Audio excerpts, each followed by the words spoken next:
আসসালামু আলাইকুম, কি অবস্থা সবাই? সবাই কেমন আছেন? আজকে আবারও যে আমরা নিয়ে আবারও এখানে কিছু মাল পালাইছে।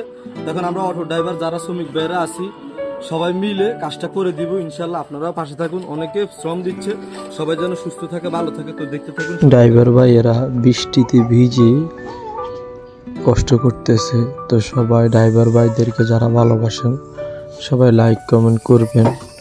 এবং এই বৃষ্টিতে ভিজে ওনারা কাজ করতেছে শুধু আপনাদের যাতায়াতের সুবিধার জন্য। তো কার কার কে কোথা থেকে দেখছেন, কেমন লাগছে সবাই জানাবেন। তো আমি যেটা বলতে চাই সেটার উদ্দেশ্য হলো আমি আমার ভাতিজা সৈকত, আমার চাচু আকরাম, তো আমরা তিনজন মিলে নিজ দায়িত্ব থেকে দেখেছি। যখন ওনারা বালু এবং ইটগুলা পালাইছে তখন আমরা নিজ দায়িত্ব থেকে ঠিক করে দিয়েছি। তো আপনারাও যার যার জায়গা থেকে সব সময় অন্যের দিকে না তাকিয়ে থেকে নিজে দায়িত্ব নিয়ে এইসব মানবিক কাজ করে দিবেন। অনেকে বলতে পারে হয়তো বা আপনি ভিডিও করছেন এই কারণে করছেন, বা আমি ভিডিও করছি আপনিও করেন, সবাই মিলে ভিডিও করেও যদি সমাজের ভালো কাজ হয়, মূল্যবোধ কাজ হয়, তাহলে সবাই মিলে আগান, অসুবিধা নেই।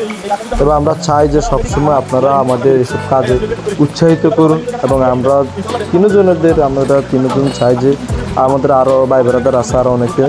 তো আমরা সবাই মিলে চাই যে সমাজের এসব ভালো কাজে, যেমন গাছ লাগানো এবং খালবিল পরিষ্কার এবং রাস্তা মেরামত, আরও বিভিন্ন বিষয়ে মানবিক সাহায্য সহযোগিতা আমাদের মাধ্যমে হোক বা আপনাদের মাধ্যমে হোক, আমরা এগিয়ে যেতে চাই সবাই মিলে।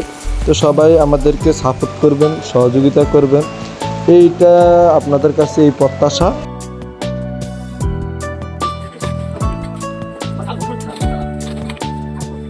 তো সর্বোপরি একটা কথাই বলবো সবার উদ্দেশ্যে, ট্রাক ড্রাইভার ভাইয়েরা ওনাদের এই মালামালগুলো দিয়েছে। আমরা কারো অপেক্ষা না করে আমরা অটো শ্রমিক ভাই এবং বাড়ির যারা অটো ভাইরা আছি সবাই মিলে কাজটা শেষ করলাম। তো এভাবে সবাই দায়িত্ব নিয়ে যার যার জায়গা থেকে ছোটোখাটো সমস্যাগুলো অন্যের দিকে না তাকিয়ে থেকে নিজেরা সমাধান করি, তবেই দেশ হবে সুন্দর, দেশ আগাতে পারবে। একজনের অপেক্ষা করে পড়ে থাকবেন না। তো সর্বোপরি যার যার জায়গা থেকে সে তার মতো করে ছোটোখাটো হোক, ভিডিওর জন্য হোক, যেভাবে হোক, কিন্তু ভালোর জন্য করুন, অসুবিধা নেই। তো ভিডিওটা কেমন লাগলো শেয়ার করে দিবেন, লাইক কমেন্ট করবেন। আসসালামু আলাইকুম।